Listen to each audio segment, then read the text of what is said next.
Praise the Lord. Hallelujah. Praise the Master Jesus. Hallelujah. We bring special greeting to you in the name of our Lord Jesus Christ. Amen. We, the Ajagamibo Crusader International, we use this medium to welcome you to this platform, a moment of coming together with God. This is a platform where we have divine encounter with your Creator for better change. And I pray as you are able to watch us today and listen to us, your life will change for better. A mú ìròyìn ayọ̀ wá láti ẹ̀ka àwa iṣẹ́ ìránṣẹ́ Àjàgàmíbọ́ Crusaders. A sì sọ fún yín pé èyí ni ètò tí a fi ń bá Ọlọ́run pàdé. Where this is a platform where you meet your God one-on-one. And I pray as you are following us today, God will touch your life for better. Amen. In the mighty name of Jesus. Amen. We are on a particular topic which says 7 seasons that every man must pass through before you get to where you are getting to. Ibi méje, ìpele méje tí ènìyàn ò lè ṣaláì má gbà kọjá débi tí àyànmọ́ rẹ̀ dúró dé. And then when you are going through this journey, you have to know it and understand it. And when you are in that season, you need to believe in God that is the only one who can do it. Last week, we spoke on season of rejection. And I let you know that when you are in this season, the whole world will reject you. Ìgbà tó bá ń la àkókò ìkọ̀sílẹ̀ lọ́wọ́, kò sí àdúrà àtàgbà tí a kò ní kọ̀ wá sílẹ̀.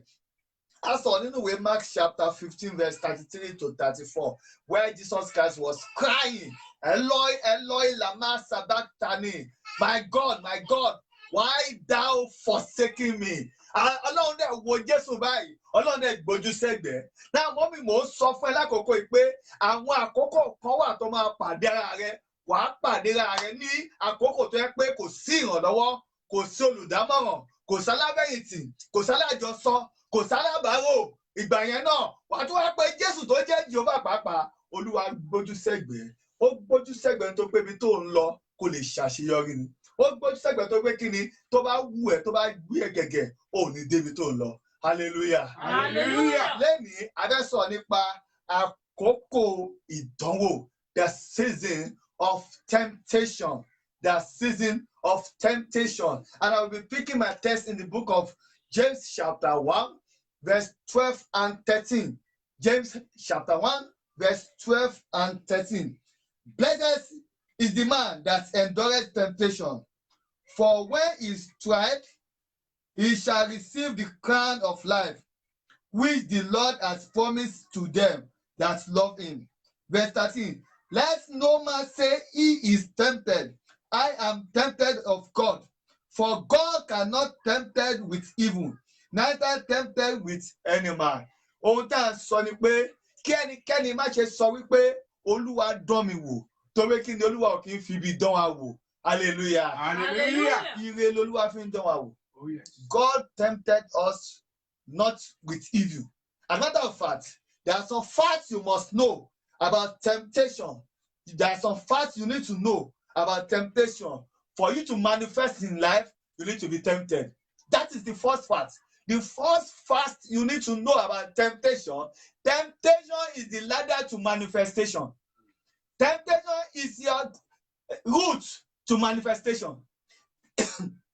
Excuse me. Temptation is the step you take towards your manifestation. If you want to arrive in life, if you want to manifest in life, you need to go through temptation. When you are tempted, that means there is manifestation behind your temptation. So you are in that position now. I don't want you to kill yourself. I don't want you to hate yourself. Always understand that God is using this temptation to take me ahead. When you can win the temptation, that is when you will manifest. So the first thing you need to know about temptation, temptation is the ladder to manifestation. The second thing you need to know, temptation is common to all men. temptation is very, very important. It is compulsory. It is common to all men. If you are a man of God, you'll be tempted spiritually. If you are working in the bank as auditor or accountant officer, you'll be tempted with finance. So your temptation is where you are. Your temptation is what is happened to Mike Adenuga will not happen to me, because we are not in the same line. I'm in the line of winning souls. He's in the line of making money. So my temptation is different from his own, and his own is different from me. Ohun tó bá ń là kọjá ló máa ṣàlàyé ìdánwò tó máa gbà kọjá. Ẹni tó ń ṣòwò kò lè bá ìdánwò ẹ̀mí pàdé. Ẹni tó ń ṣiṣẹ́ ẹ̀mí á bá ìdánwò ẹ̀mí pàdé. So temptation is common to all man. That means to say every man in one way or the other, you will surely face temptation. You will surely face temptation. Even though you have not faced it all, it's better you pray, God, show me my temptation because I want to manifest.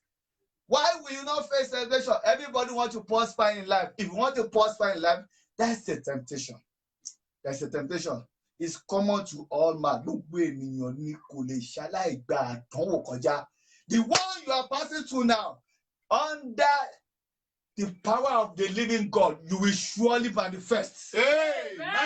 That same temptation, you will surely escape. Amen. That is say something. David said that only man power sínú ìdánwò. David mọ̀ pé tí a bá wọnú ìdánwò wàhálà dé. Ó ní gbà wá lọ́wọ́ Mílísì. Now, ó tó tẹ̀lé ìdánwò, àdánwò, ó ní Mílísì. When you are tempted, people will make jest of you. So this is the season. There's no how you can pray the prayer. The season will surely come. In the book of Matthew chapter 4 verse 4, Bible made me understand that Jesus Christ was tempted after fasting for 40 days and 40 nights. If Jesus can be tempted, who are you? So temptation is common to all men. Jesus Christ took good 40 days and nights to fast for 5 minutes temptation. But Satan if you do 5 minutes, but Jesus took that for 40 days and 40 nights. In the book of Matthew chapter 4 verse 4. Matthew chapter 4 verse 4. Matthew 4:4. The Bible says,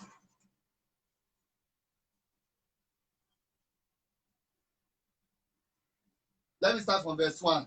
Then was Jesus led up to the Spirit into the wilderness to be tempted by the devil. And when he had fasted 40 days and 40 nights, he was after an hungered. Now, if Jesus Christ can be tempted for 40 days and 40 nights because of 10 minutes, 5 minutes temptation, how long have you been preparing for your own? Because temptation is common to all men. You will face your temptation. That's not, you can run away from this. That's why you are listening to me and you are watching me so that you can know where you are fall and you can know what can raise you up. In the mighty name of Jesus, I pray you will escape that temptation. Amen. No matter how dangerous it is, you will escape. Amen. This is the season of temptation. When you are in that season, you have to sit down and pray to God that this is what I'm facing, but I know problem is temporal. You will soon escape. Amen. I'm sure of that. So temptation is common to all man. The third thing you must know, temptation is not from God. Temptation is the handwork of devil. Temptation is the handwork of devil.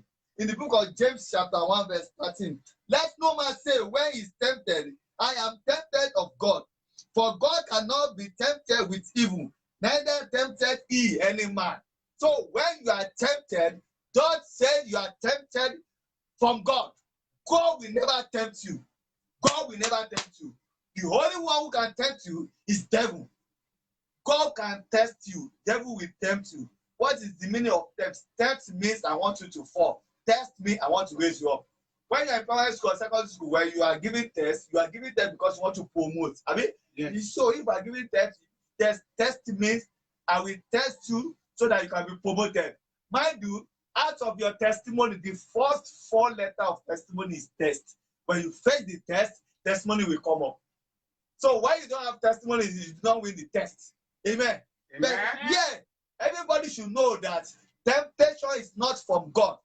Temptation is from devil. in the book of Matthew chapter 4 verse 2, it said that, the Bible make me understand that, and Jesus Christ was led to wilderness and he is being tempted by the devil. Àwọn lọ sí ìjù láti lọ dánwò látọwọ́ èṣù. So you must know, the third thing you must know, the first thing you need to know is that temptation is the ladder to perfection, is the ladder to manifestation. Number 2, temptation is common to all man. Everybody will face his own temptation. Number 3, temptation is the handwork of devil. Èṣù ni máa ń dán ènìyàn wò.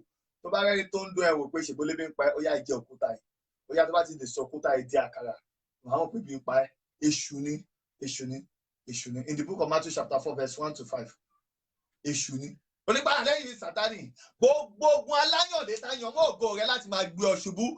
Bí o ti ń pariwo àmì méjì, Olúwa pín yà lónìí ló kọjú. Àmín, àmín, àmín, àmín, àmín, àmín, àmín ní orúkọ Jésù Kristi. That is the third fact you need to know about temptation. The fourth fact you need to know about temptation. Satan will use what you love most to tempt you. So, devil will use what you cannot do without. If it is your children, he will use it to tempt you. If it's your wife, he will use it to tempt you. If it's your husband, he will use it to tempt you. If it is money, he will use it to tempt you. Anything that you know you cannot do without is exactly what devil will use to tempt you. So that means no matter what you love something very much, you have to be very, very careful. Ohun tí o lè ṣe láì ní, ohun tó jẹ lógún, ohun tó ṣe iyebíye fún ẹ, Sátánì bẹ́ẹ̀ bí dán ẹ wò. A máa wá káàkiri. Tó bá jẹ́ ìyàwó ẹ ló fẹ́ràn jù, á sọ ìyàwó ẹ di ọlọ́run rẹ láti máa kọsẹ̀ nípasẹ̀ ìyàwó ẹ. Tó bá jẹ́ ohun mọ́tò ẹ ló fẹ́ràn jù, á sọ di àgbàná fún ẹ láti máa lè sìn ọlọ́run. So anything that you cannot do without is what devil will use to tempt you. Hallelujah. Hallelujah. When do we experience temptation? Ìgbà wo ni àdánwò máa ń dé? Hallelujah. Hallelujah. As you are watching me, I want you to know this message, I'm directing it to you. I know the present situation that you are. I know you are not comfortable. I know you are not happy about yourself. I know as you are just trying. You are trying to become somebody. I know you are not happy with yourself. But I pray in the mighty name of Jesus, as you are listening to my voice today, God will surely make way for you in the mighty name of Jesus. Amen. When do we experience temptation? Number 1, when we are hungry for something. Gbogbo ìgbà tí nǹkan bá wù wá tó ń gbẹ nǹkan gbé wá tó ń gbé wá kíkan ìgbà yẹn Sátánì máa ń dé. Jésù ń gbààwẹ̀ fún 40 days and 40 nights. Ìjọ tó yẹ kí Jésù break Sátánì yọ sí. Kò bá jẹ́ kó jẹun tó kó tó máa sọ pé kó sọ òkúta dàkàrà. Bẹ́ẹ̀ Sátánì máa dé nínú temptation mẹ́ta tó kó bọ̀. Èyí tó mọ̀ pé Jésù nílò lọ́wọ́lọ́wọ́. Àti ẹ̀kánú Bíbélì jọ́kọ̀ pé Jésù ń bọ̀. Ó débi kó rí igi ọ̀pọ̀tọ́. Ó rò pé ó yẹ kó so èso kò so èso. Ó ní kó gbẹ igi náà sì gbẹ lẹ́sẹ̀kẹsẹ̀. Sátánì wá rántí pé bí ebi bá ti ń pa Jésù, ó máa ń fẹ́ jẹun. Ó wá dúró dè nínú temptation mẹ́ta. Kò ní kí Jésù kọ́kọ́ forí balẹ̀ fóun. Kò ní kó fò látòkè sísàlẹ̀. Temptation àkọ́kọ́ ni pé bí wọ́n bá jẹ́ ọmọ Ọlọ́run tó tọ́, agbọ́pọ̀ ẹ̀ṣẹ̀ ìgbàwẹ̀ 40 days ni, ó yá sọ òkúta dàkàrà. Wọ́n ti mọ̀ pé nǹkan tí Jésù nílò lọ́wọ́lọ́wọ́ olóbi ṣàdánwò fún. What do you need? What are you hungry for? What is your expectation? What are you praying for? What exactly are you in that you are trusting God for? That is exactly what Satan is going to use. If you are trusting God for fruit of the womb, does not mean you should go and meet Ogun, Ọbàtálá, Ọ̀ṣun. Ọmọ lọmọ ń jẹ, ọmọ kọ́ lọmọ ń jẹ o. Ọmọ Beliali wà, ọmọ Jésù wà. It's better you face unto the Lord. Look unto Jesus Christ, the author and the finisher of your faith. Sátánì fúnra rẹ̀ ti mọ̀ pé ebi ń pa Jésù. In Matthew chapter 4 verse 4, ó ní bí ó bá ń ṣọmọ Ọlọ́run, sọ òkúta di àkàrà. Why tó yẹ pé oúnjẹ lọ́wọ́ kan fi lọ, ó mọ̀ pé oúnjẹ ló nílò. So the first symptoms of temptation is when you are hungry for something. Ó fẹ́ ra mọ́tò, ó fẹ́ kọ́lé, ó fẹ́ ra ilẹ̀. I can tell you, Bible said that cast all your care, cast all your burden upon him because he's ready to care. So ohun àkọ́kọ́ ni pé ṣàkíyèsí pé tẹ́bi bá ń pẹ́ tẹ́bi nǹkan bá ń pẹ́ tẹ́bi nǹkan bá ń pẹ́ Sátánì fẹ́ wọlé nìyẹn. Praise the Lord. Hallelujah. Number 2, when we have delay in our prayer, o gbàdúrà bíi mẹ́ta mẹ́kọ àdúrà ò tí wá sí ìmúṣẹ, ojú tí ń kún ẹ ìwọ gan ò lè dúró mọ́, ojú ìwé kí ló ṣẹlẹ̀, àwọn tí ò gbàdúrà tó mi wọ́n ti ń ṣàṣeyọrí, èmi ló kún. No. Kì í ṣe bẹ́ẹ̀ o. We have 3 ways of answering prayer. Number 1, when you pray to God, number 1, God will say yes. Number 2, God will say no. Number 3, God will say wait. If you are in that wait position, you have to wait. If you have waited for long to this time, it's not that you wait until God finish his work. Because by the time he's guarding your prayer, he's trying to bring your prayer to the point of harvest.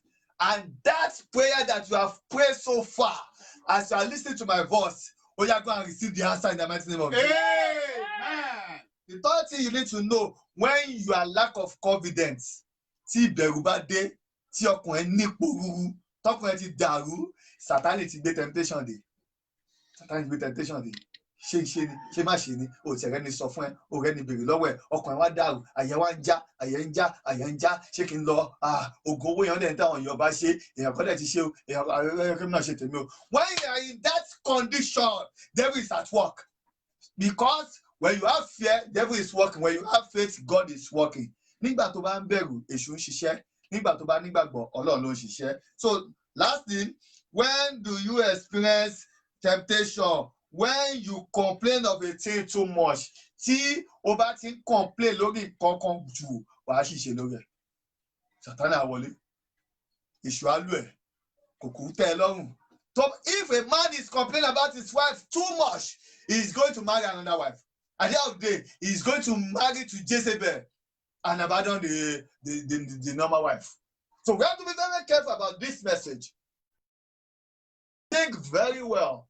When you are complaining of a thing too much, devil will give you another way. Devil will give you option. Lastly, how can you experience temptation when you are thinking to be somebody else? I am Prophet Adegbolu Aseyi. I understand my call very well. But when I abandon my call and look into Oyedepo's call, Baba Adeboye's call, God of Adeboye, I do not see as not appreciate them. I can tap from the anointing. I can appreciate them. But if I want my church to be like Papa Oyedepo, no, I will be somebody less. I will not be somebody else. I will be somebody less. So limitation. Imitation will lead to limitation. When you imitate someone, you will limit yourself. So if you don't want temptation to come in, be on yourself. Work on yourself. Work toward perfection. Edify yourself with prayer and answer and counseling. Stop looking at somebody less. To be somebody else is to be somebody less. You have to work on yourself. And I pray with all this information you have gathered together, devil will not have role to play in your life in the mighty name of Jesus. Amen. How to fight temptation? Number 1, fasting and prayer. You need to know that when you are in temptation, that is exactly the time you need to fast. In the book of Matthew 26, only láìsí àwẹ̀ àti àdúrà ìṣẹ̀lẹ̀ àánú kọ́ lè ṣe. You will equip yourself with fasting and prayer. Number 2, how can you fight temptation? Recognize what is tempting you. Kí ni nǹkan tó rí tó ń gbé ẹ ṣubú? If you don't recognize the pattern of your temptation, you'll be falling every day. Mo bá arákùnrin kan pàdé, mo ní dáàdì, báwo lè ṣe nínú ìrìn àjò gbàgbọ́ yìí pẹ̀lú gbogbo ẹ̀bùn tọ́lọ́run fi fún yín lẹ́lẹ́kejì oníyàwó méje. Ó ní olórí búkún àwọn obìnrin ẹja rí. Mo ní ibẹ̀ tí inú ìyàwó méje a tún gbọ́ pé kọ̀ọ̀kan ò tú sínú ilé yín. Ó ní olórí búkún wọn lé wọn dànù. Mo ní kí ló dé? Mo ní èmi máa sọ fún mi, mo ní dáàdì ẹjẹ́ sọ́kọ̀ fún yín o. Ayé sọ pé láìkò obìnrin, èmi sọ pé láìkò obìnrin. Ó ní ṣe mí ìdẹ̀ láìkò obìnrin, omi ìgbàdúrà kí n fẹ́ ìyàwó méjì láyé mi. Ó ní bóyá pé méje gan ò yé mi. Nǹkan tí mo correct lára kìíní, mo bá lára kejì, mo kó lára kejì, ìkẹta, ìkẹrin, ìkarùn. At the end of the day, òun ò níyàwó lé. Mo ní kí dáàdì, kì í ṣe àwọn ìyàwó yín ló ní problem, ẹ̀yin gangan ní problem. Kí ni problem ní tínú bá ń bí máa nǹkan tí ẹ lè sọnù? Ó dẹ̀ mérí kọlẹ̀. Bàbá yẹn dẹ̀ bẹ̀rẹ̀ sí sunkún.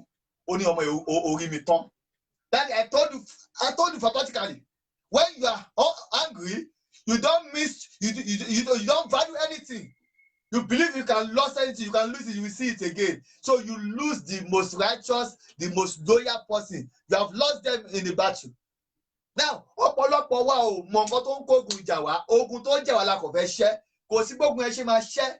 Until a battle that you don't understand is a battle that you will never conquer. Any battle that you don't understand the source or the generation is a kind of battle you will never conquer. Mo ní ìbínú ló ń bá yín jà kì í ṣe ọ̀rọ̀ obìnrin. Tínú bá ti bí yín ẹ̀fẹ́ mọ́ ẹ̀tẹ́ tí náà lé wọn lórí ẹ̀ máa lé wọn dànù.